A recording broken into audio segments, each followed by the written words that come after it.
Palakpakan natin si Amang Yahweh. Praise Yahweh! Masaya ba tayo mga kapatid? Talaga? Siyempre, kitang-kita naman ni Amang Yahweh ang ating mga ngiti. Ang ating kagalakan sa puso na, ang daman niya yun. Ang mga tibok ng ating puso ay damang-daman niya yun. Wala tayong nalilihim sa ating Panginoon, Amang Yahweh. Amen? Dahil sabi nga, siya lang ang nakakabasa ang laman ng ating puso. Nakakaalam. Wala tayong maililihim. Lalo na kung tayo ay may nagawang kasalanan. Konsensya na tayo. Kasi ano na, sumisigaw na ang ating konsensya. Mayroon na tayong konsensya. Pero sa lumang buhay natin, wala po tayong konsensya, wala tayong paki sa ating kapwa, higit sa Diyos. Diba? Ganon kabuti. Ganon yung pagbabago ng Diyos sa bawat isa sa atin. Amen? Pray ng Diyos. Praise ang Yahweh. Praise Yahweh. Praise Yahweh. So, tayo po ay laging nagpapadala ang ating Amang Yahweh ng tagapagpalaganap ng kanyang mabuting balita. Mahalaga ba ito sa ating buhay? Siyempre, napakahalaga nito. Higit pa ito sa ating mga pangangailangan sa araw-araw. Siyempre, una, mahalaga natin yung salita ng Diyos. Salitang nagbibigay buhay. Noon, sa lumang buhay natin, wala tayong kabuhay-buhay, walang kasiglahan, walang kagalakan. Laging nakasimangot. Pag sabi daw, lagi tayong nakasimangot, ay nagpa-practice na tayo. May mahirap naman, ayaw naman natin yun na nagpa-practice na tayo. Kung tayo ay burimot, nakasimangot. O, di ba? Kaya, pag tayo ay punong-puno ng kagalakan, ang taong yun ay anak ng Diyos. Amen? So, handa na ba tayo makinig ng ipinadala? Mga kasi more than one, ni Amang Yahweh, upang pagsaluhan natin muli ang kanyang mabuting balita. Kapag tayo ay nagkatipon sa piging ni Amang Yahweh, tayo ay may kagalakan. Dahil tatanggapin natin yung kanyang salita. Salita na magbibigay himala. Patuloy na magbabago sa ating buhay. Patuloy na magiging gabay at patnubay natin yung kanyang salita. At marami pa na nagagawa ng salita ng Diyos sa ating araw-araw na pamumuhay. Siyempre, tatawagin ko na ang ina na maghahayag tungkol sa paghahari ng Diyos. Lahat naman pinaghaharian na. Amen ba? Tunay na laging nagsusumikap din ang bawat isa sa atin. Ganon din itong aking tatawagin na mula doon sa medyo malayo-layo. Malapit man, malayo din. Si Lord pa rin ang nasa puso, nasa isip. Amen? Ganon kabuti siya. Ang ating minamahal na kapatid, walang dilit iba ang ina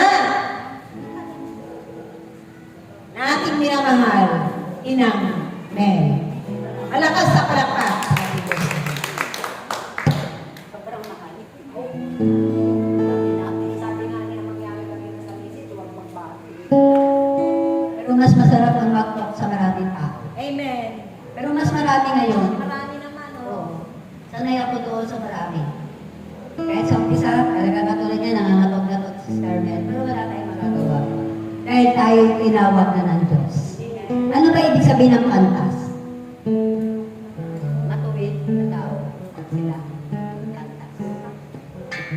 Kaya nga, Tinuwid na ng Diyos. amen. Pantas eh. Ibinago.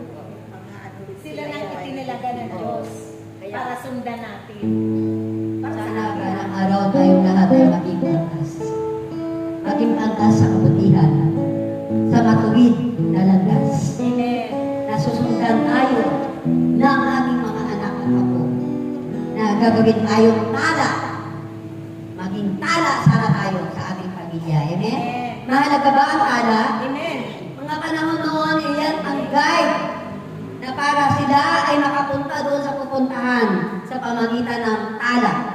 Ngayon, matatalino na talaga ang mga tao. Okay. Ano ba yun na nila? Weights? Ilang ways. Kahit na sa ang sulok ay makikita ka.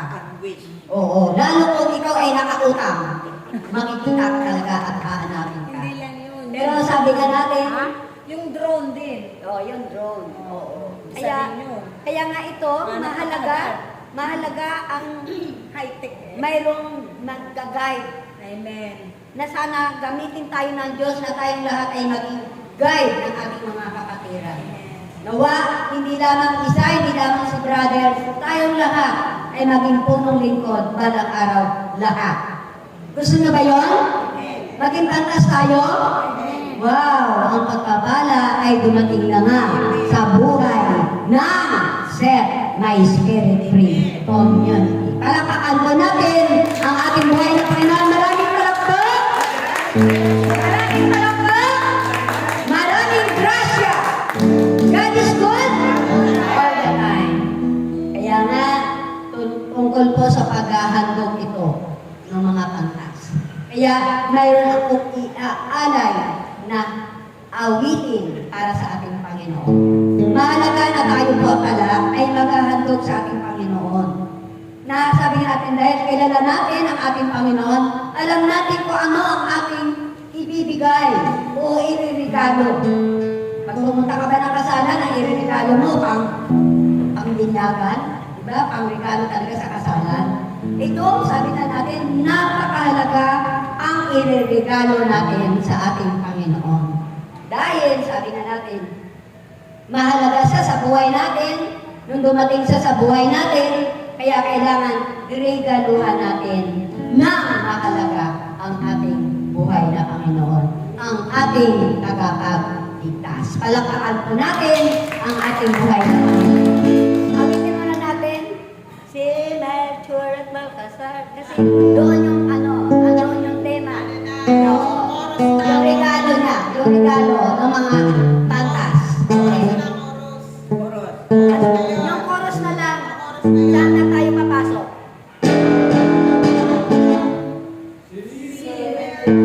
Yun na yun? Yun na yun? Okay.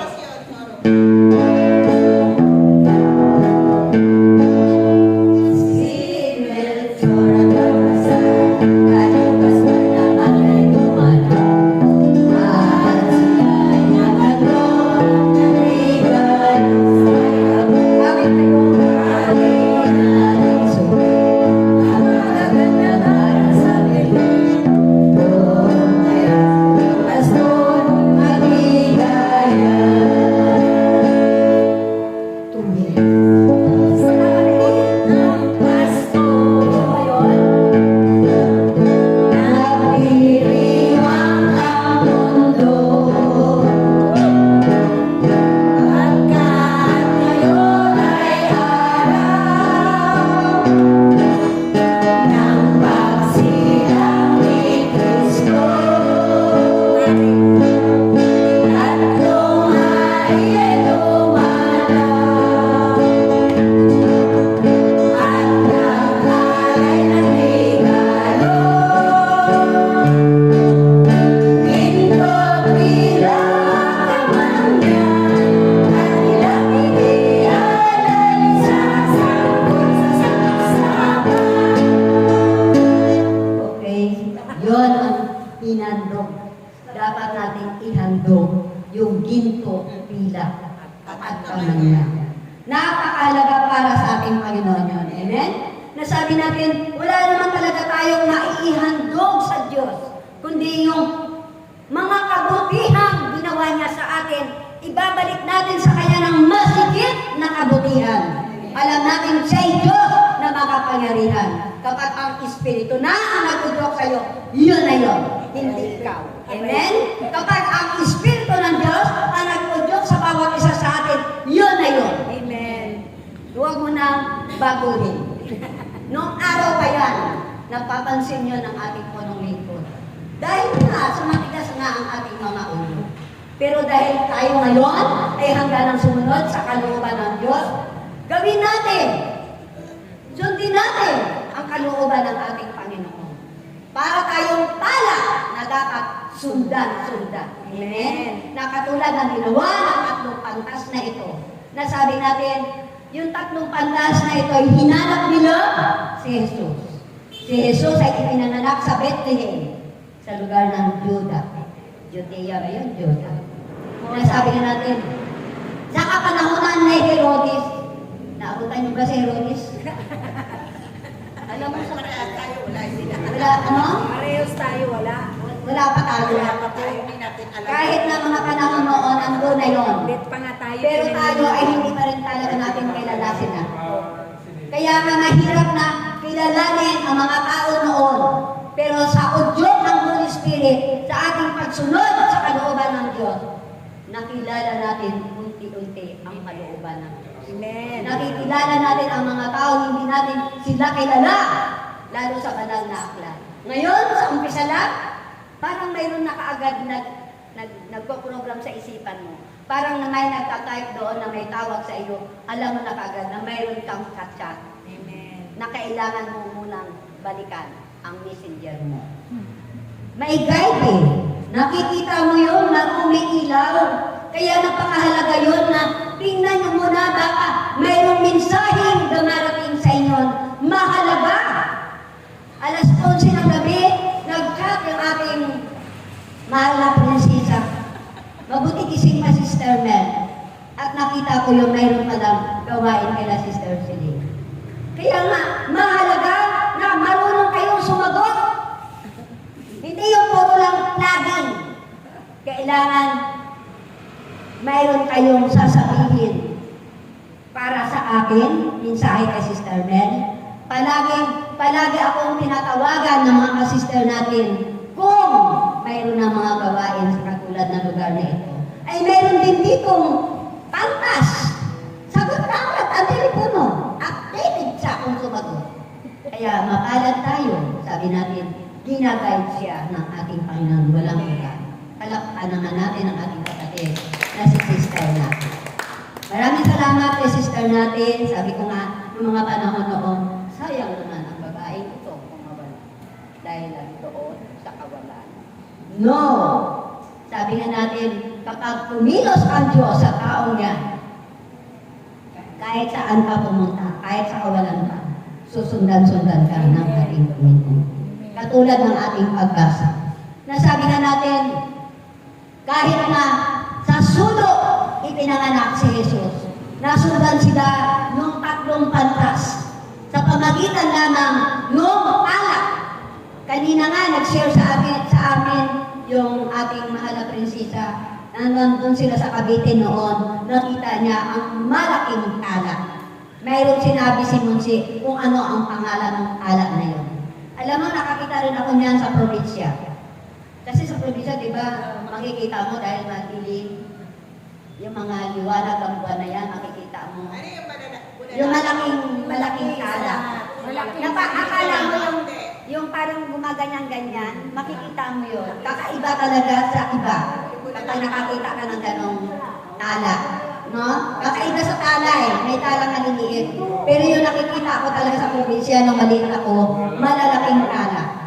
Nasabi na natin, yun lang ang ginaig ng ating tatlong pantas na ito. At nasundan na nila kung saan ipinanganak ang sanggol na ito. At nung nakita nila, at nung tumigil ang tala, yun, nung tumigil ang tala, doon na nga ang ating Panginoon, ang ating tagapagligtas, si Jesus, na ipinanganak ni Maria. Kaagad na sila lumuhod, at sila ay naghandog sa ating Panginoon. Tulad ngayon, sa pasimula pa lang, at tayo ay hinandugan na natin agad ang ating Panginoon dahil kailangan huwag sa huli. Dahil sa ating pagdating dito sa lugar na ito, na agad-agad natin inihandog sa Kanya ang ating handog natin lahat. Ang gintot, pilak, at kamanila. At yan, yung awit na yan, sabi nga natin, kapag yan ang inawit natin, nakita mo, magkano ba ang pinisan ng awit? Dahil makapangyarihan ang awit na yan. Amen? Makapangyarihan, talagang nakakaindak. Talagang kahit na ikaw ay talagang napapagod na kapag yan ang tinugtog, talagang mararamdaman mo ang Holy Spirit sa bawat isa sa atin. Kaya nga, sabi na natin, ang pantas na ito, sinabihan pa ng Herodes, Haring Herodes, nagkagubilinan din. Parang care din sa ating Panginoon. Tulad sa mga espiritu, no? Tandaan natin, maging matalino ka katulad ng isang ahas. Maging matalino ka kapag kaharap mo ang masamang espiritu. Nagmaamak ka, amo rin ang mukha niyan. Kaya nga sabi na, o sige, hanapin niyo talaga at pagkatapos balikan niyo ako rito dahil ibig ko rin maghandog at ibig ko rin sumamba sa ating Panginoon. Sabi ni Herodes. Pero sabi na nilin lang siya, pero ang Diyos pa, sabi natin, hindi ka pwedeng, at awag ito, hindi mo pwedeng linlangin ang Diyos natin dito. Amen? Ang Diyos ay makapangyarihan sobra. Kaya nga, sa pamamagitan ng panaginip, idinaan ng ating Panginoon sa mga pantas. Sa panaginip na yon, na huwag na kayo bumalik o dumaan sa lugar ni Herodes. Umiba kayo ng daan at dito kayo dumaan. Dito tayo pinadaan sa lugar natin. Amen? Kaya nga nasundan natin ang pantas na ito. Nasundan natin ang ating Panginoon. Amen? Nasundan ba natin? Dito sa Faustina? Amen? Talapakan po natin ang ating buhay ng Panginoon. Kaya nga napakahalaga katulad ni Maria na ipinanganak niya si Jesus. Nung dumating kay Maria si Jesus, nung kanyang ipinaglihi, di ba puro mensahe lang ang dumating sa kanya? Hanggang sa atin, hanggang sa ngayon, puro mensahe lang ang dumating sa atin. Bakit may nakita ba kayo bumaba si Kristo? Di ba hindi naman talaga? Kaya nga, mas malalim yung faith mo kung ikaw ay nananalig sa ating Panginoon sa pamagitan ng mga mensahe lang na dumarating sa iyo. Ang Espiritu ng Diyos ang natutudyok sa iyo para intindihin mo at unawain ang kanilang mga sinasabi. Kapag naunawaan natin ang mga sinasabi ng ating Panginoon sa pamagitan ng mga mensahe na ito, sundin lang natin. Hindi mo na pwedeng babaguhin dahil yun na yun. Akala mo take 1, pwedeng take 2. No. Ngayon, puro tayo take 1. Dahil yan ang ibig ng Holy Spirit sa atin na kailangan maging matalino lang tayo. Susundin mo lang ang ganyang gabay. Jack, yun. Gagawa ba ng himala sa atin? Himala? Palapakan po natin ang ating buhay na Panginoon. Praise the Lord. Para hindi ko na kayang palawakin. Hallelujah, hallelujah, hallelujah. Hallelujah, hallelujah, hallelujah. Kung kaya kayong lahat, Hallelujah, hallelujah. ay huwag kaliligtaan. Hallelujah, hallelujah. Ang bawat isa ay may pinangalan sa Diyos. Hallelujah, hallelujah. Minsan man kayo man Hallelujah, ay dumaraan hallelujah. sa mga pagsubok Hallelujah, na kanyang pinahihintulot. hallelujah. Subalit ang lahat ng ito Hallelujah.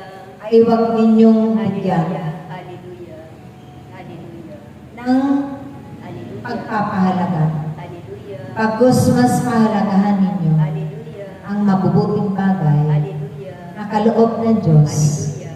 at huwag sasayangin ito Hallelujah. magpakailan. Hallelujah. Dahil iyan ang magiging daan Hallelujah. upang kayong lahat Hallelujah. ay magiging matibay, matatag Hallelujah. sa inyong paglilingkod. Hallelujah. Kung may dumarating man sa ating mga pagsubok, magbunyi ka na! Ay, nung pa sister, may magbunyi. Subok na nga yung dumating. Yan ka patatagin ng Diyos! Paano kung walang pagsubok? Paano? Paano ano wala? Paano mo sasabihin sa kanya na ito na ako, malaki na ang faith ko sa iyo? Kaya nga sa pagsubok na dumarating sa buhay natin, magpasalamat ka. Magpuri ka na agad sa ating Panginoon. Magbunyi ka! Tsak yun, pagkatapos nun, para lang siyang hangin na dumaan sa buhay. Amen. Siguro, kaya mo nasasabi yan, Sister Mel, anong ibig mong sabihin? Ay, dumating ka sa buhay ko eh. Naranasan. At wala naman ako itinago sa inyo.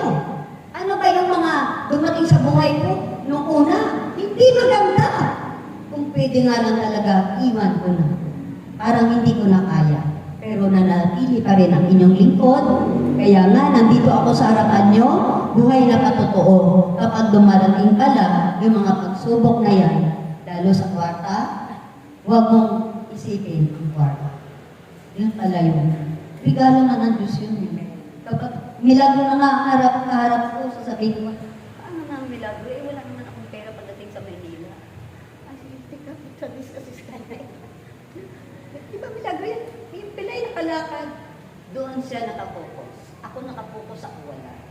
Paano yun? Vice versa. Kaya nga pinipilit kong ilagay sa bawat puso natin na kailangan magkaroon ka talaga ng pananalig sa Diyos at pagtitiwala. Kasama yun eh. Yung pananalig at pagtitiwala. Gaano man kabigat yan. Kawalan man yan. Sabi nga natin, pagkatapos nun, na-intact. Ayan. May dadaan ba tubig? Wala. Walang dadaan ng tubig yan. Ayan. Kailangan yan ang iyong pananalig at pananampalataya sa ating Panginoon. Kailangan isarado mo ng todo para sa Kanya. Pagkatapos nun, tapos ang problema. Kaya nga, kung problema lang ang dumating sa buhay ko, napakarami ang problema. Pero ngayon, alam mo, siguro, kaya siguro natutuwa din sa akin yung aking mga apo at ang mga anak. Gusto akong kasama kahit saan sila pumunta. Gusto akong isama kahit isakay ka sa motor. Talagang isasama kanila kasi gusto kanila makasama sa kanilang mga yung mga okasyon din nung Pasko. Kaya nga, kung baga ako'y tuwag-tuwa sa nangyayari sa buhay ko, ba? Hindi na pinag Okay. Siguro sabi tama na. Tama ka na magsalita. Pero gusto ko lang talagang iparating sa aking mga kapatid na alam ko may mga faith naman tayo na eh. Kaya nga yung faith na yan, sa mga pagsubok ka talaga, aanin ng Diyos. At itibay. susubukin mo. Susubukin ka talaga. Parang dito yan na dadarangin ka sa Apo.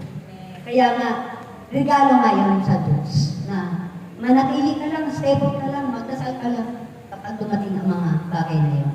Katulad ng ating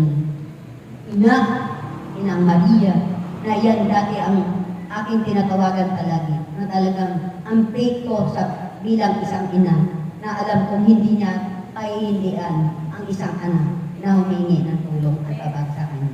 Ngayon pa, na tayong lahat naglilingkuran na, kaya nga, sabi nga natin, hindi lamang pagsapit ng Pasko tayo maging masaya. Lahat ng araw ay kailangan maging masaya tayong lahat. At sabi natin, ang ating tagapagligtas, si Kristo, ito, sanggol ngayon, ilang buwan lang naman. Ayan, magkakaano na siya ng cross. Parang himala, no? Ilang buwan lang, January, February, March, ayan, Holy Week. mahal, Holy Week na naman. Kaya nga, sabi nga natin, dito sa ating paglilingkuran sa ating Panginoon, sa pamagitan ng Pasko na ito na dumaan sa buhay natin, naging masaya naman tayong lahat. Sana nga, lahat tayo ay maging masaya dahil hanggang sa Pasko ulit. Ilang buwan lang naman, Pasko na naman. Pasko ng kakabuhay muna. Kaya nga, bilang tagubilin ko sa ating lahat, tayong lahat ay kailangan magkaroon ng pananalig at pagtitiwala sa Diyos. Alam ko, nasabi natin, hindi tayo pababayaan ng Diyos. Kung ano man ang mga mensahe sa atin ng ating Panginoon, sundin lamang. At yun, sabi natin, sa iyong pagsunod sa kanyang mga sinasabi, gagawa ng himala ang Diyos sa buhay natin. At maraming salamat.